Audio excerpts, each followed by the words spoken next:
کسی دراز کشیده است. چند نفر دیگر این طرف و آن طرف در کشتزاری پنهان شدند. صدای گلوله و تیراندازی می آید.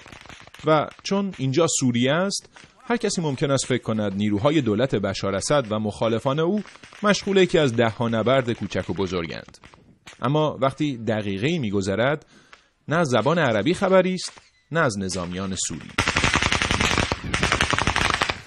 بچه ما هم میزنن لگواری یا اونا؟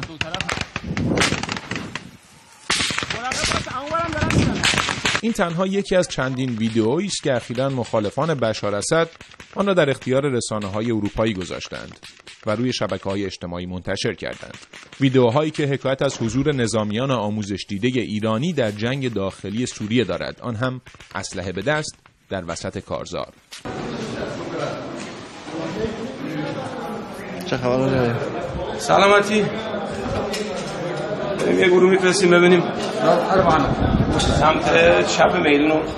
یکی از ایرانیانی که در کشتزار است، در جای دیگری شاید قبل از این صحنه مشغول آماده کردن گروه کوچکی است از نیروهای سوری که ظاهراً او آنها را رهبری می‌کند.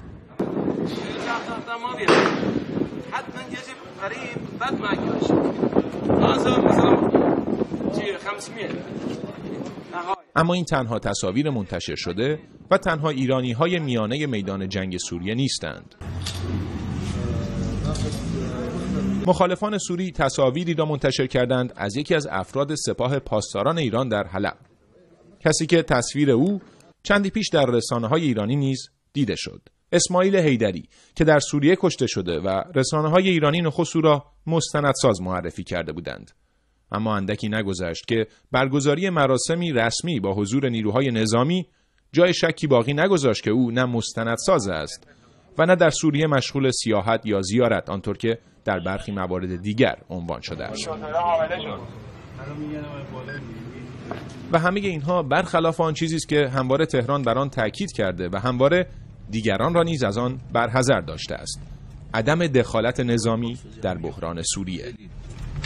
سختی افتاده میتونستیم این منطقه رو پاکسازی بکنیم، چون منطقه الان شما بری بالا مشرفی به کل جنوب حلب فلان اینا هم به خاطر همین چون اهمیت اینجا میدونن خیلی دنبال این هستن که اونا که اینجا رو دوباره تصرف بکنن. اما نه فقط میدان جنگ یا فرماندهی کافی است با یکی از این ویدیوها به اتاق بیسیم سری زد تا آنجا هم زبان فارسی شنید و ایرانیانی در لباس نظامی را مشغول کار دید. شما تهرانشو؟ نادعلی، شاهین نادعلی. شماره‌شو من ندارم. در نهایت پرسش این است: چه کسی پشت دوربین قرار دارد؟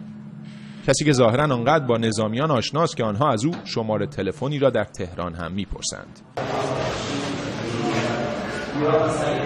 این تصاویر که ظاهراً یک نفر همه آنها را گرفته در جاهایی ضبط شدند که حتی فیلمبرداری با موبایل هم بنابر اعلامیه‌ای که از قضا به زبان فارسی به دیوار زده شده قدغن است. به نظر می‌رسد هادی باغبانی پشت دوربینی است که با نظامیان ایرانی در سوریه همراه شده است. کسی که 28 مرداد ماه در سوریه کشته شد و از او نیز به عنوان مستندساز یاد شده است. رسانه‌های ایرانی در آن زمان گفتند او مشغول ساختن فیلمی در مورد بحران سوریه بود که باز هم به گفته خبرگزاری‌های ایران جان خود را در کمین تکفیری‌ها و سلفی‌ها از دست داده است. بنابر گزارش‌ها از ایران، هادی باغبانی همراه نیروهای ارتش سوریه و در مناطقی بود که از دست شورشیان بازپس گرفته شدند. تو که اینجایی که شما برم اونجا سراغه. ولی اطلاعات زیادی در مورد مستندی که آقای باغبانی قصد ساخت آن را داشت منتشر نشده و البته مشخص نیست آیا تصاویر نظامیان ایرانی مشغول نبرد در سوریه قرار بود رسما جایی منتشر شود یا خیر. بله میگوشم بفرمایید.